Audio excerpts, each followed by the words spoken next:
கள்ளச்சாராயம் குடித்து உயிரிழந்தால் 10 லட்சம் ரூபாய் வழங்கப்பட்ட நிலையில் யானை தாக்கி உயிரிழந்தால் 2 லட்சம் ரூபாய் மட்டுமே வழங்குவது ஏனோ என தமிழக பாஜக முன்னாள் தலைவர் தமிழிசை கேள்வி எழுப்பியுள்ளார். தூத்துக்குடி விமான நிலையத்தில் செய்தியாளர்களை சந்தித்த அவர், தமிழகத்தில் கள்ளச்சாராயம் குடித்து உயிரிழந்தவர்களுக்கு 10 லட்சம் ரூபாய் தமிழக அரசு வழங்கிய நிலையில் யானை தாக்கி உயிரிழந்தால் 2 லட்சம் ரூபாய் மட்டும் வழங்குவது ஏனோ என கேள்வி எழுப்பினார்.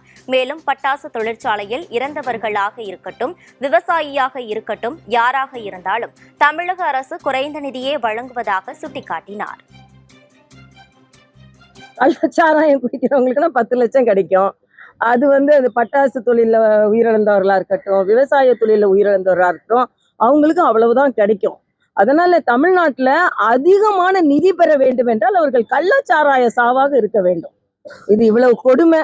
அதனால பார்த்து நடந்து கொள்ளுங்கள் என்பதுதான், வேண்டியவர்களுக்கு அதிகமானவற்றை கொடுங்கள் என்பதுதான் எனது கருத்து. யானை பாதிக்கப்பட்டால் அது பாகனாக இருந்தாலும் பிரச்சனை வருகிறது என்பதை நாம் புரிந்து கொள்ள வேண்டும்.